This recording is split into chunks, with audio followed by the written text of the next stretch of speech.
Hi, I'm Kim. This is going to be the curriculum for my son's 6th grade year of homeschool for the 2024-2025 year. I'm going to start, this is his planner.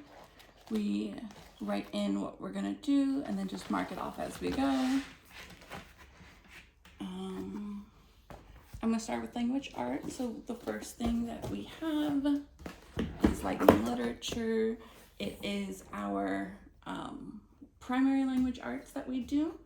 So if we get no other language arts done except for language literature, we're doing okay because it has most of the components. We picked the level storm because while my son is in 6th grade, language arts comes very naturally and easy to him. So I just wanted to give him a bit of a challenge, and the books were better for him.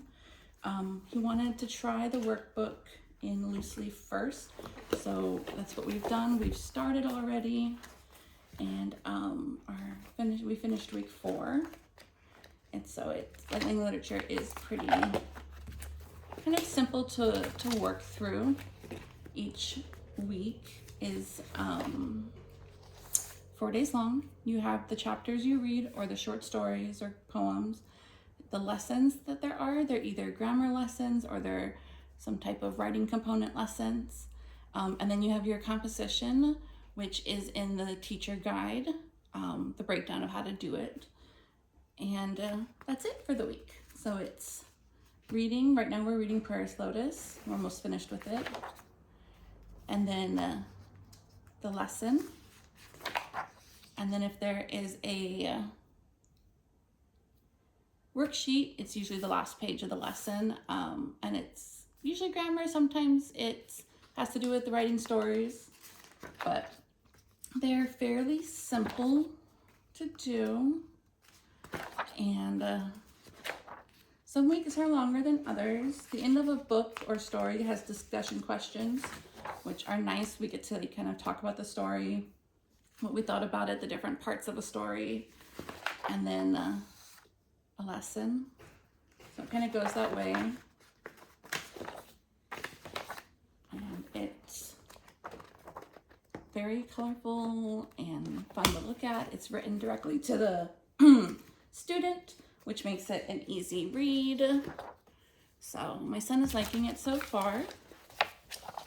And it's kind of broken down into different volumes or semesters. And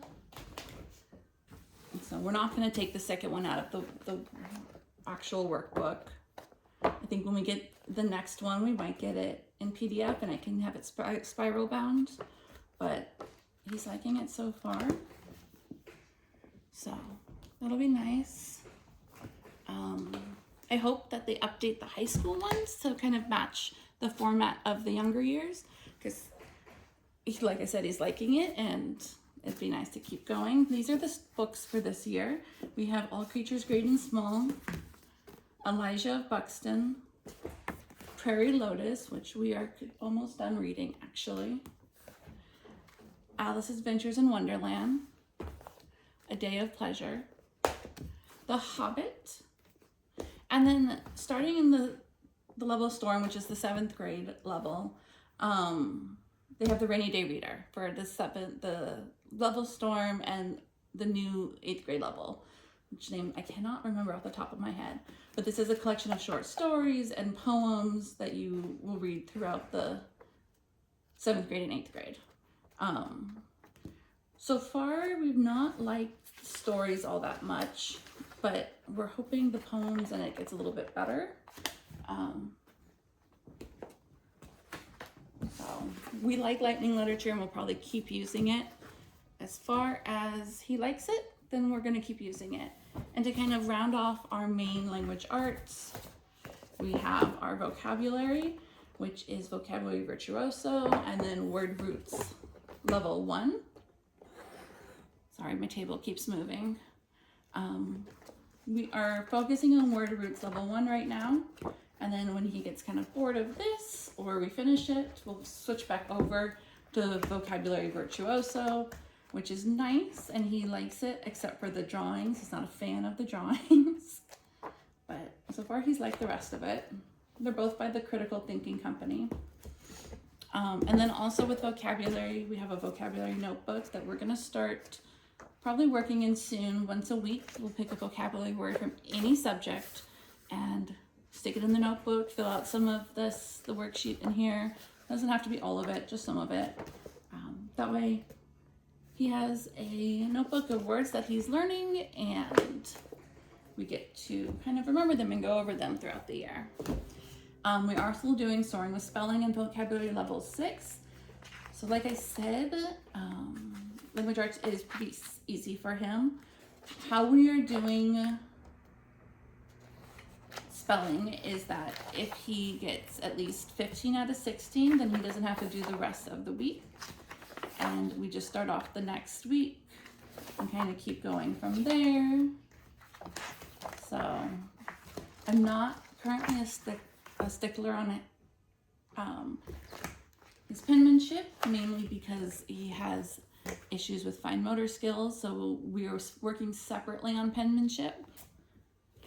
And then for the next subject, I'm going to go over science, and we are doing Science Mom, Biology 1 and Biology 2, and so far he's liked this. He likes the videos. We don't watch the end of the video that's over like the polls and stuff, but we go through it and we watch it. He's also doing a in-person science lab class, and he's liked that so far, so we'll probably find another one and keep doing that. But he's liked this workbook and then the videos, so yippee. For math, we're doing 6th grade honors from Think Well. He started this over the summer, and so we'll probably finish it in January, and then he'll take a placement test to see if we need to do 7th grade or if we can move up to the pre-algebra. We'll most likely stick with Think Well. He likes the length of the lessons. He likes that it's all on the computer, so he uses a whiteboard with it. He is not a fan of the videos as much, so he only watches them if he really struggles with the concept. That's why I have the notes book, which is just the notes from the lessons, exactly how they are online. And so he'll go over this before he actually watches the video. I'm thinking of maybe trying Mr. D or Art of Problem Solving. He's very good at math. He doesn't like it all that much though, so, but we'll see. And then for history, we are doing Curiosity Chronicles, Ancient History and Medieval, or Middle Times, and we were doing Oak Meadows 6th grade social studies, history, ancient civilizations, but found that it was there's too many pieces and too many parts, and we weren't really getting much out of it. So we're still going to use some of the bigger projects and reports and stories and projects out of there, and the hands-on stuff. But our main curriculum for history will be the Curiosity Chronicles, and he likes the chapters. He likes how they're dialogue, and if he wants to join me in reading it out loud, then he'll read one, I'll read one, or we can listen to it on the audiobook, which is good. And then we have the student workbook, and I had just had it all spiral bound. I think for the medieval, I'm going to take out some of the stuff in it, and so it's smaller. But we do the vocabulary, the comprehension questions. We talk about the discussion ones. We do the timeline.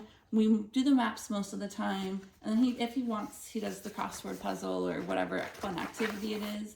We don't really do the coloring pages, but we'll probably play some of the games that are in here and things like that as well. And we do it pretty quickly. So there's that one. We have a timeline that goes with it. I got one of the School Nest timelines and then just had it spiral bound. And I printed off the timeline pieces on sticker paper. He doesn't like the sticker paper. He says it feels weird. So we'll probably switch to regular paper with glue. Also for the social studies, we are going to be doing the interactive notebooks. So we're going to be doing the ancient history notebook. We're not going to do it every lesson. We'll do it at the end of the week for the lessons of that week and kind of have it as a hands-on coloring kind of review activity. And we'll do it for both ancient and medieval times. Give me 1 second. That was our history. And like I said, we'll be adding other projects, and there's a couple of other workbooks that we have as well that go with that. And then kind of to add on to our stuff, since most of our curriculum is 4 days a week curriculum, I wanted to add some extra kind of review parts. So for science, we have a daily skills builder, which will just be every once in a while, not every week. He'll do probably 2 of the activities, so 1 page worth, and just answer the questions. Math, I have a pre-algebra workbook that's just kind of review, goes over different concepts. So if he needs extra help with things, or we have to kind of work some stuff out, we'll do this one. To add in for our social studies, I have World Cultures and Civilization, which just has some extra information and review on the different topics we're going to go over. Plus there's some activities in here. Let me see if I can find one that are like hands-on or reports. I know that there's one in here about I don't know what it is, making your own myth based off some of the, I think it's the Greek. Let me see if I can find it. But I like that this has just extra topics on it in it. Yes, it's gonna be create your own myth. So he'll probably end up doing this one where he gets to explore some of the Greek myths about the different gods, and then make his own based on one of the gods or goddesses from Greek mythology. And then he likes geography, so he wanted to learn more, so I got this workbook as well, and we'll go through this slowly. We'll add things in. It's not going to be in every week. None of these ones are every week, but we'll add this in. And then for handwriting, this one I'm going to try to do every week actually. Handwriting is difficult for him. It's not easy. And so I just got one about jokes that has other pages in it as well. But I thought it'd be fun for him. A fun way to do handwriting to get some extra practice to work on it. And then Lightning Literature has grammar in it, but there's some weeks where there's very little grammar. So I wanted to add in Growing with Grammar, which we will do on those weeks that it has little to none grammar in the Lightning Literature. And I like it and he likes it. It's very simple. Each lesson has a part in the student manual where it goes over the lesson so we can work through that together. And then it has a 2-sided worksheet. And then about halfway through a chapter, there's a test. And then at the end, there's another test. So he's liked this one. And then we also have Melancholy Grammar Workbook for Melancholy students. I thought it'd be a fun kind of add-in to do every once in a while. We'll probably use it more for the writing prompts than the grammar, but it was a fun one. So that is our curriculum for the 6th grade. We've homeschooled before when he was younger, but we went back to public and then now we're homeschooling again. So hopefully that is everything we use. I know we are also going to be using the middle school levels for Breaking the Barrier Spanish, and that hasn't got here yet, so we're going to be using that as well. But other than that, that's all our curriculum. Thank you.